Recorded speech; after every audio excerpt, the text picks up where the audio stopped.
Fala aí, pessoal, sejam muito bem-vindos a mais essa enrolação. É o seguinte, galera, hoje eu vou falar sobre fundos imobiliários do segmento logístico, um dos segmentos que eu mais gosto, junto com o segmento de shopping. O mercado tá mudando, eu tô vendo muita coisa aqui nos Estados Unidos, coisas que estão me impressionando, e não são os jogos do Mundial de Futebol, porque eu já falei, Mundial sem Vasco não passa credibilidade, mas é sério, eu vou falar sobre fundos imobiliários, segmento de logística, mercado mudando. Quem não ficar até o final é louco. No final eu vou mostrar quanto custaria para montar uma carteirinha. Esse vídeo tá super completo, vai demorar menos de 10 minutos, mas antes de eu começar, você já sabe, se inscreva aqui no YouTube batendo no sininho. Muita gente tá assistindo o vídeo, não tá se inscrevendo, o YouTube desinscreve as pessoas de tempos em tempos, então se inscreva aqui no YouTube batendo no sininho e me diga nos comentários. E aí, bichão, na sua opinião, qual é o melhor segmento de FIIs? É isso aí, na sua opinião, qual é o melhor segmento de FIIs? Me diga aí qual o segmento que você mais gosta, se você gosta muito de algum, não gosta de nenhum, mas o importante é que você me diga qual é o melhor segmento de FIIs, os segmentos mais citados. Eu prometo o vídeo sem enrolação então, lembrando que eu não vou falar em geral de todos os fundos imobiliários, mas nesse vídeo é importante a gente pontuar que os fundos imobiliários te dão uma exposição ao setor imobiliário sem precisar comprar um imóvel diretamente. É um ativo de renda variável, então você precisa conhecer o seu perfil de investimento, e é um grande aliado na construção da sua renda passiva. No caso dos fundos imobiliários de logística, esse mercado está passando por uma grande revolução. Então, do México ao Brasil, os mercados de galpões logísticos que mais crescem na América Latina. A gente tem visto um crescimento do México, Brasil, Colômbia. Todos esses países estão vendo, experimentando uma expansão no seu parque logístico. E isso tem muito a ver com o que a gente está falando aqui. Entra muito dinheiro, BTG, XP, todo mundo, os grandes bancos, os grandes fundos, todo mundo de olho nesse segmento. Por quê? Para pegar a melhor localização, pegar os galpões prontos, fazer um retrofitzinho aqui, outro ali, uma obra, fora todas as marcas que estão chegando. Então, se eu pudesse falar aqui, olha, tem um segmento de FIIs passando por uma grande revolução, seria o segmento de logística. Gosto muito de shopping também, vocês sabem disso, tenho bastante, mas o segmento logístico passa por uma grande revolução e o mercado pode crescer muito nos próximos anos. Tem também a questão da Shein, Shopee, Mercado Livre crescendo no Brasil, todas essas empresas colocando muito dinheiro, até o Uber está mirando no mercado logístico, uma parceria com a Log.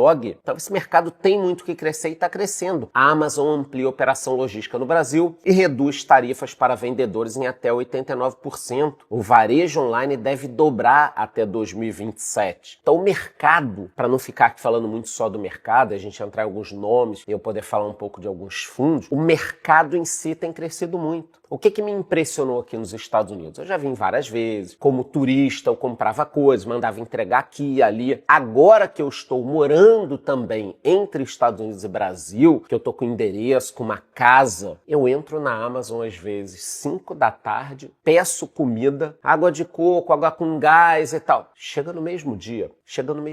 Compro algumas coisas pesadas para casa, decoração, sofá, mesa, às vezes no dia seguinte. E a minha pergunta para vocês é a seguinte: quem poderia ter feito isso no Brasil? Na minha opinião, Magalu e Via Varejo. Eu acho. Agora não, agora foda-se, já foi. Não tô dizendo que elas vão acabar, mas elas poderiam ter sido a Amazon, como ela foi aqui. Só que ficava aquela palhaçada. Você entrava no Mercado Livre na Amazon, no Brasil, no caso, entrega para 2, 3 dias, entrava na Magalu e na Via Varejo, entrega para 7 dias úteis. Tá de sacanagem. Fora que os 7 dias úteis no Brasil são uns 35 dias corridos. Não sei por quê. É feriado, não sei o quê. 7 dias úteis acabam virando 35. Aqui não. Aqui chega no mesmo dia, no dia seguinte. E aí as pessoas ficam pensando, ao invés de eu daqui a 2, 3 dias, que eu vou ter tempo, ir no shopping comprar um negócio, eu vou comprar logo, entrega hoje, entrega amanhã.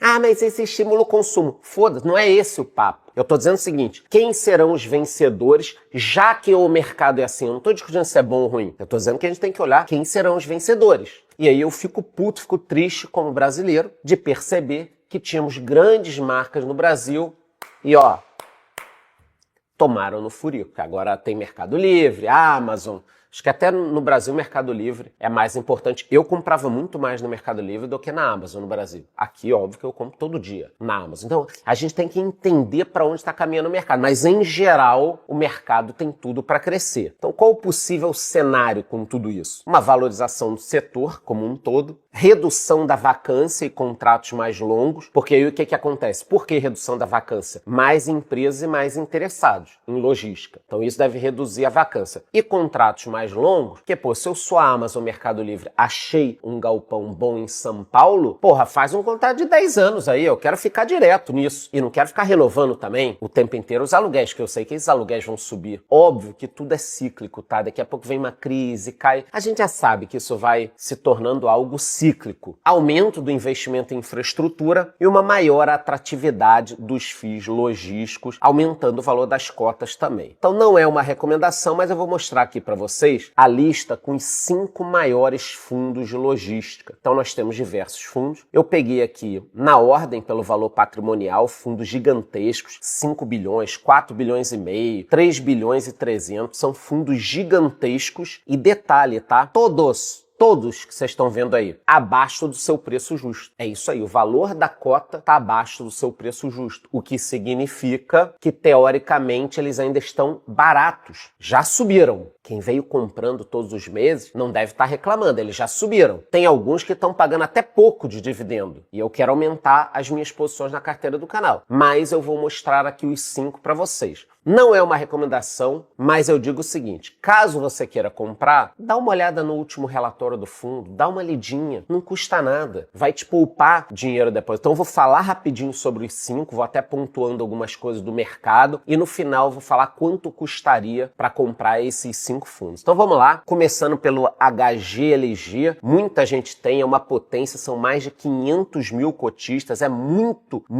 investidor nesse fundo, uma vacância de 5,5, está abaixo do seu preço justo, mas está quase nele, e pagou um yield de 8,29 nos últimos 12 meses. Já considera um yield que está começando a ficar meio baixo. São 15 anos de atuação e 500 mil de cotistas, não é brincadeira, é um fundo extremamente consolidado, faturou 46 milhões e fechou novos contratos de locação. A gente vê muita gente reclamando do mercado, também as pessoas reclamam de tudo, né? Se o fundo não faz nada, reclamam. Se o fundo faz emissões, novas compras, toda hora fazendo uma emissão, toda hora comprando, é uma pirâmide. Vocês são foda, vocês querem reclamar de tudo, mas o fundo tá ali se mexendo. Eu não gosto de fundos, principalmente depois que a gente viu naquele fundo que deu problema com os Correios, eu não gosto de fundos que têm poucos ativos. Porque aí dá problema num ativo, você se ferra, foi exatamente o que aconteceu. Então, esses fundos fazendo novas emissões, se juntando, comprando um novo fundo, eu acho interessante, cara, 10%, 15% no máximo de participação num ativo, sendo sob faturamento total, eu já acho bom. Mais do que isso, começa a ficar perigoso. E aqui, no portfólio, ele tem diversos ativos. Esse aqui é um ponto importante. Então, ele é um fundo grande, tradicional, com muitos ativos. Tem inquilinos como Mercado Livre, Volkswagen, Decathlon, Electrolux, Kremer, Leroy Merlin. Olha os segmentos: e-commerce, logística, automotivo, saúde, farmacêutico. Saúde e farmacêutico são segmentos que vão prosperar muito, né, por causa do envelhecimento da população. Vencimento dos contratos, quase 25% entre esse ano e o ano que vem, e o restante todo depois, sendo mais da metade dos contratos só depois de 2029. Isso aqui dá uma certa tranquilidade pra gente, porque, pô, é um fundo que lá pra frente contratos vão ser renegociados. A maioria dos fundos que eu olhei aqui tá nessa faixa de 15% a 30% esse ano e ano que vem. O restante pra frente. Tenha em mente que quanto mais pra frente os contratos, melhor, que provavelmente esses inquilinos vão ficar nos galpões. A alocação dos contratos, a natureza, principalmente contratos típicos, eu prefiro contratos atípicos, mas boa parte desses fundos também tem muitos contratos típicos, e são 28 ativos em 6 estados diferentes, principalmente São Paulo, que é onde as coisas acontecem no Brasil. Para quem não conhece, esse é o tipo de ativo que o fundo tem, esses galpões que ficam ali na beira das estradas. Olha só, só, preferencialmente perto das grandes capitais. O que pega nesse fundo, que eu até marquei em vermelho, é que o yield no último mês veio abaixo de 0,70, o que eu acho já pouco. Tem coisa melhor, não tô dizendo que o fundo é ruim, mas tem fundo bom pagando mais, tá? E o fundo subiu 2,24 esse ano. Depois nós temos o BTLG, eu vou correr um pouquinho pro vídeo, não passar de 10 minutos. É um fundo muito bom, muito conhecido também, mais de 380 mil cotistas, uma vacância pequena, quase no seu preço justo e já tá pagando mais que o HLG, tá pagando 9,41 no último ano. Apresentou uma proposta para aquisição dos ativos de outro fundo imobiliário, não sei se quando você estiver vendo esse vídeo isso já aconteceu, e a ideia com essa aquisição é aumentar a exposição num raio de 15 quilômetros de São Paulo. Então quando a gente olha o fundo aqui, vocês estão vendo diversos ativos num raio de 30 quilômetros e outros ativos num raio de 60 quilômetros. Eu já expliquei o conceito last mile aqui várias vezes. Então o que é importante para um fundo imobiliário logístico? Ter os seus ativos próximos das capitais. Pô, o fundo ter galpões com 15, 30 e 60 quilômetros de São Paulo é extremamente importante. Vamos imaginar que você é uma empresa que precisa distribuir cotonete, papel higiênico em São Paulo. Cara, se você está a 15 quilômetros de São Paulo e faz entregas todos os dias, está ótimo. Seu caminhãozinho sai, 15 quilômetros de São Paulo você vai fazer em 3 horinhas. Em 3 horinhas você está ali para distribuir. Agora, se você arruma um galpão a 100 quilômetros e tem um acidente,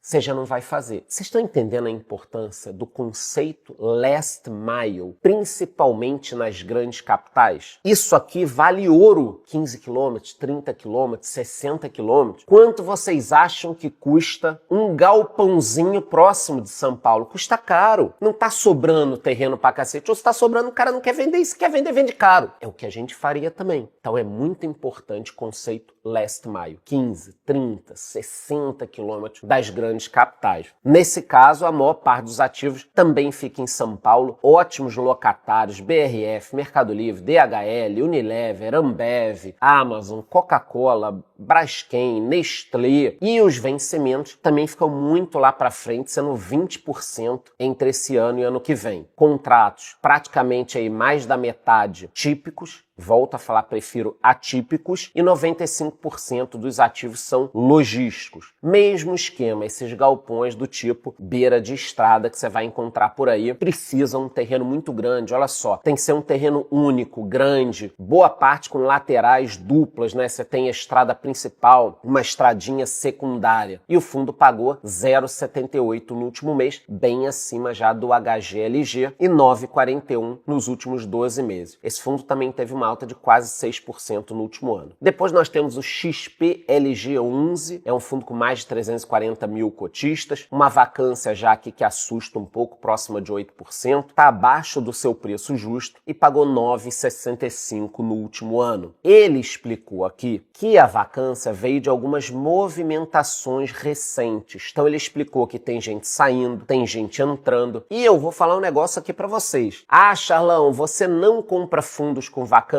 Cara, às vezes é o contrário. Às vezes eu vejo um fundo bom com um problema pontual, eu gosto de investir. Por quê? Porque eu sei que aquele ativo é do fundo e quando ele conseguir um inquilino, esse fundo vai subir 2, 3, 4%, fora o rendimento do ano. Então, se você conseguir comprar, não é uma recomendação, tá? Você tem que ter tempo para estudar, pensar. Eu posso até, de repente, gravar um vídeo com 3... Produção me cobre isso. 3 oportunidades no mercado de FIIs. Fundos com um certo problema que, se resolver, pode andar um pouquinho. Aí você tem ali uma vacância, quando ele fecha a vacância, o fundo sobe. Se ele subir 3, 4, 5 no ano, mais uns 10% de yield, você vai ganhar uns 15% no ano. Não é um negócio tão ruim assim. O portfólio dele é bom, ótimos locatários, Leroy, Renner, Mercado Livre, Via Varejo, aí já complica um pouquinho, mas tudo bem. Comércio varejista, material de construção, logística. Os segmentos se repetem muito nesse mercado, né? O que você tem que tomar cuidado é com uma concentração grande, que no caso a gente está vendo aqui por essa composição física consolidada, que não existe. O grande inquilino aqui é a Leroy com 13%. Se der um problema, não vai quebrar o fundo, por exemplo. Também tem contratos longos, com a maioria vencendo depois de 2026. Nesse caso, é o fundo até o momento com mais contratos atípicos que a gente já viu até agora. Os outros normalmente tinham mais contratos típicos. Esse é meio a meio. Mas também, basicamente, um fundo paulista, né? 49,2% dos ativos ficam colocou em São Paulo, depois 13 no Rio de Janeiro, 14 no Rio Grande do Sul, aí o restante em outros locais do país. Mesmo esqueminha, esses galpões de beira de estrada. Olha que interessante essa foto aqui, ó. Um galpão muito grande que serve aqui, ó, para várias linhas diferentes de estrada, tem no canto, tem na frente. Isso é muito importante para um ativo logístico. No último mês pagou 0,82 e nos últimos 12 meses 9,65, sendo que subiu 9%, o que também é um incremento muito interessante. Depois nós temos o LVBI11, já é um fundo menor, com menos cotistas, 130 mil cotistas, ainda é um número bom, mas eu destaquei aqui uma vacância de quase 11%. Inclusive o preço dele está muito barato, 0,82, provavelmente por causa dessa vacância, e pagou 9,51 no último ano. Ele divulgou um lucro muito interessante,